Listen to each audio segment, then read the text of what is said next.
Hey traders, Marcello here, founder of the Day Trading Academy. Today we are answering all your questions.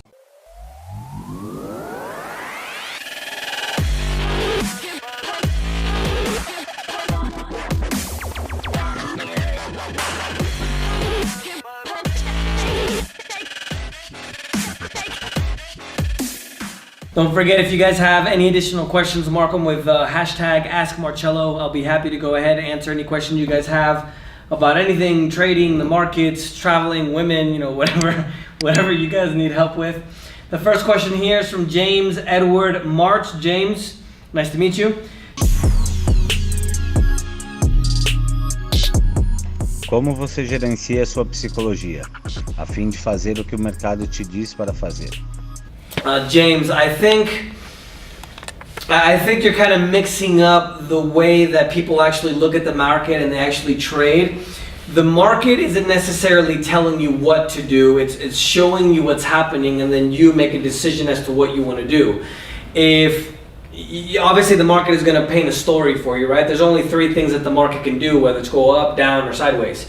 And you have a decision to make in terms of what you're going to do in relation to that. So, I've had situations where I've had really big trades, big losing trades, situations that are tough to admit. For example, taking time off trading because you've taken such a big hit that it hurts psychologically. A lot of traders who blow out accounts for the first time or the second time, kind of have to go back to sim in those kind of situations, for example. But I don't think it's necessarily the market telling me what to do as much as it is the stubbornness of knowing what you should do and not actually doing it. Having your plan that you're supposed to trade with and the plan that you're supposed to quote unquote follow, right? And not following your plan. So it's really more about understanding who you are. I made a video recently about when you shouldn't day trade, basically being self-aware and knowing yourself. And I've seen traders really from all walks of life that are consistently profitable, students that have challenges learning.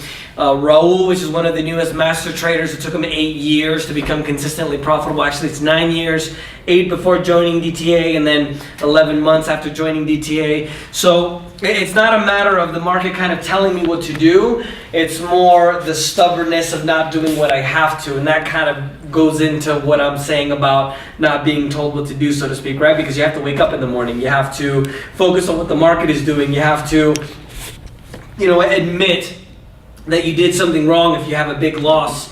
And a few of the videos that I did recently, I talked a little bit more about the losses, because obviously it's important to discuss that, right? Where, I've had an 80,000 plus loss in 12 minutes or, those kind of things. So I hope that answered your questions, James. Let me know if you have any questions in regards to that. I'll go ahead and continue to the next question. Next question here is from Nathaniel White. Nathaniel, mucho gusto, as we say in Colombia. Seu curso ensina as pessoas que não têm nenhuma experiência com o trading, como pessoas que nem sequer sabem a terminologia usada no trading e que não entendem de gráficos, etc. Você paga por referências? So, the second question is in terms of an affiliate kind of deal, and we do offer that, Nathaniel. If you want to send us an email, we can take care of that or explain to you how it works. Learning how to trade, I think that is something that is extremely personal.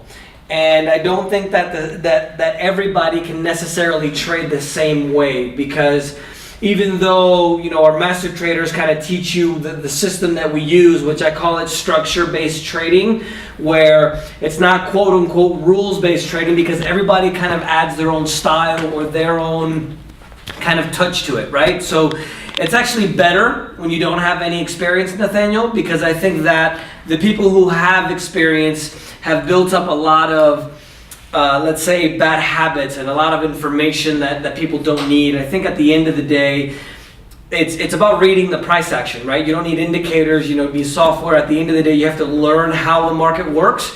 You have to understand how to read it to be able to trade it the right way. So it's better if you don't have any trading experience, because you haven't built up those bad habits and things like that, right? So very, very good question, Nathaniel. Following question here is from Ben.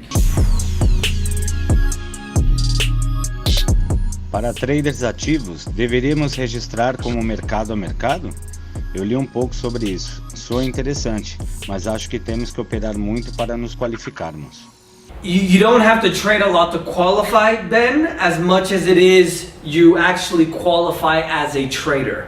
And from what I understand, you know, the way that the IRS says is you can't, it's not a hobby. It has to be something that's frequent and serious. That's part of the reason why I would recommend you trade under a specific entity, because then you can prove that, you know, if you log your charts, you can show, look, I'm not trading live, I can't show you the statements, but here are my charts every single day that shows that I'm taking this serious as a business, not that it's just a hobby, so to speak. So, I hope that explains a little bit more for you, Ben. I know it's a little bit of a gray area, but since every situation or every person is different, I don't want to recommend that you do something and then have that not be the best thing for you. But those two things, I think, are the two best things that anybody can do in terms of making sure you're in the best situation tax-wise. Okay, very good question, Ben. Next question from B. Cage. I'm going to call you B. Nice to meet you. Você oferece uma estratégia de trading de swing? Eu me interesso por trading, pensando em abrir a minha primeira conta, mas não tenho $25.000 para financiar uma conta intradia.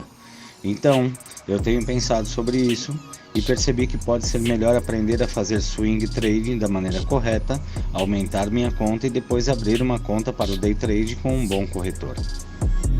So, the chair just dropped on me. So, Ben, the first thing is you don't need $25,000 to trade intraday. That is only a regulation that covers stocks. That doesn't cover things like Forex and futures. So in the futures market, which is what we specialize in, you are able to open up an account with a minimum of $1,000. So you can intraday trade with that, and you don't have to have $25,000 to trade with, okay? Other than that, I personally believe, you know, my opinion is intraday is actually better because you can have more practice to learn how to do this. I think at the end of the day, in order to learn how to do this, you have to be able to practice. And obviously, swing trading doesn't allow you the time to practice as much as an intraday trading strategy would. One of the things that we teach people how to do is how to understand or read the market. And basically what that means is it doesn't matter if you trade intraday or swing or you know, what I'm doing more now of is position trading, where I'm investing heavily in miners and I'm holding really, really long term because of the demands that I have with the trading center here and the traders and the other businesses I have and the projects I have. So the key is always understanding how to read the market, B, okay? It's always about reading the market. It's not about software or indicators or anything along those lines. And once you understand that, you'll be able to trade any market in the world, whatever time frame in the world, right? So I hope that makes sense. And the very last question for the video is Roberto Castañeda. Roberto.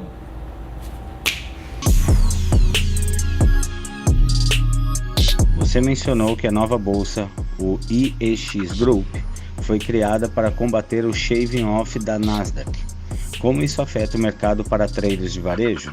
Obrigado novamente por tudo que você faz. Deus o abençoe. It wasn't to shave off the top of Nasdaq. It was to stop the high frequency trading, Roberto. So the high frequency trading happens in almost all markets. I'm not 100% sure if it affects Forex as well, but I know for sure that minimum 50% of the volume in stocks in the US is high frequency trading, so robots going back and forth. It got us up as high as over 70%, but because there was 30% people trading, or you know, pensions, whatever the case, and then 70% robots doing the high frequency trading, what happened was is they started eating each other, and then it came back down to 50%. So a Nasdaq is a competition of IEX, but it's not shaving off Nasdaq, so I hope that's clear for you. So it's great for traders, Roberto,